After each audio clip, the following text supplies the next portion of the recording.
তো এনসিপি করে বলে এই জন্য বাসাটা ছেড়ে দেওয়ার নির্দেশ আর কি। মানে 2 দিনের রাজনীতিতে 2 ত্যাগ, বিষয়টা এরকম। বাসা ছাড়ার নির্দেশের একটা ত্যাগ। আর সেই রাজনীতিতে আসলাম এই জন্য সেই কোম্পানি থেকে, ব্র্যান্ড থেকেও গতকালকে ফোন দিয়ে বলল যে ভাই আমরা তো এটা কন্টিনিউ করতে পারছি না। পুরুষ মানুষের আগাগোড়া পুরো জীবনটাই মনে হয় ত্যাগ তিতিক্ষার জীবন। আজকে এনসিপি করে বলে, আপনারা জানেন যে আমি একটা বাসার ছাদে থাকতাম চিলেকোঠায়। তো দীর্ঘদিন প্রায় 2-3 বছর এখানে। তো এনসিপি করে বলে এই জন্য বাসাটা ছেড়ে দেওয়ার নির্দেশ আর কি। একটা বাড়িতে তো অনেকগুলো মালিক থাকে। একটা পক্ষ, একটা না, 2-3টা পক্ষ আর কি খুব নানানভাবে ডিস্টার্ব করতেছে। আবার যারা ডিস্টার্ব করতেছে তাদের ভিতরে একজন আবার সরকারি দলের উপরের কোনো কর্মকর্তার সাথে আছে।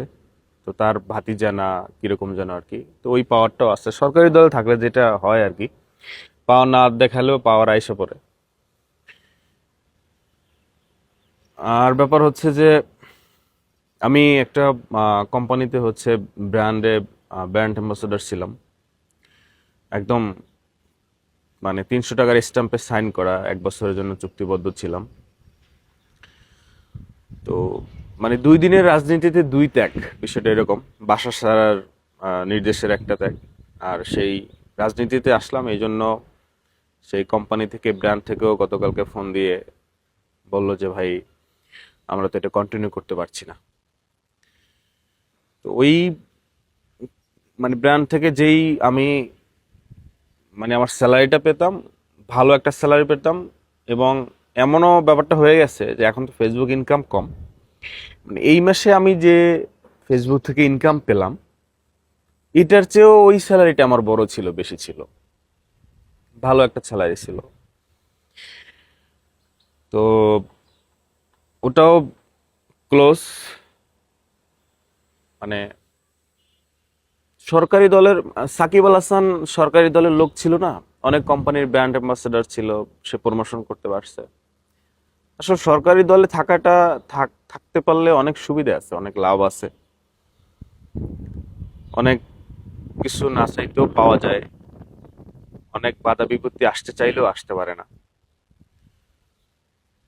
জীবনটা আসলে জোয়ার ভাটার মতো, কখনো উপরে উঠে কখনো নিচে নামে।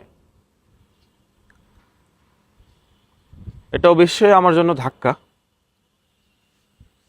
কিন্তু কনফিডেন্সের বিষয় হচ্ছে, মজার বিষয় হচ্ছে যে আমি এর চেয়ে আরো অনেক বড় বড় ধাক্কা সামলে আসছি। আমার ব্র্যান্ড অ্যাম্বাসেডর 1 বছরের চুক্তিতে ছিল, তো সেটা 2-4 মাসের মাথায় ক্লোজ হয়ে গেল। এটা পেমেন্টটা খুব আমার একটা ব্যাকআপ ছিল। যেহেতু এখন ফেসবুক ইনকাম কম, আরো খুবই মানে গুরুত্বপূর্ণ ব্যাকআপ ছিল। বাসা ছাড়ার যে ব্যাপারটা, এনসিপি করি এখন, তো একটু এনসিপি পক্ষে কথা যাবে। যদিও আমি ওইটা দলটা দেখি না, আমি ফেয়ার কথাটাই অলওয়েজ বলে আসছি বা বলবো ইনশাল্লাহ। তবুও এখানে সরকারি দলের আত্মীয় স্বজন লোকজন আছে, যার জন্য নানানভাবে ডিস্টার্ব।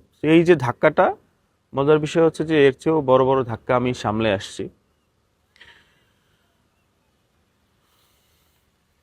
যাই হোক, আমার শুভাকাঙ্ক্ষী, আমার ভালোবাসার মানুষজন ঢাকা শহরের ভিতরে, মানে মেইন সিটির ভিতরে, যদি কারো খোঁজে চিলেকোঠা এবং সেফ বাসা খোঁজে থাকে, তাহলে আমাকে একটু জানায়েন কোনো না কোনো ভাবে। চিলেকোঠাটা হয় কি জন্য, যে আমি তো ভিডিও করি, তো ছাদটা পেলে ভিডিওটা করতে একটু সহজ হয়। রুমে বসে আর কত ভিডিও করা যায়, মন খারাপ থাকলেও একটু ছাদে আসা যায়, এই আর কি। আমার কাছে মনে হয় আমি ভালো ছেলে, মদ গাঁজা সিগারেট কিছুই খাই না, তো ছাদ পাইলে ওরকম সুযোগ সুবিধা নাই। এই তো আর কি। ত্যাগ তিতিক্ষা মানুষের জীবনে থাকবে, মানুষের জীবনে ত্যাগ তিতিক্ষা, মানুষের না পুরুষের জীবনে এগুলো থাকবে। ঠিক আছে তাহলে আর কি, আল্লাহ তাআলা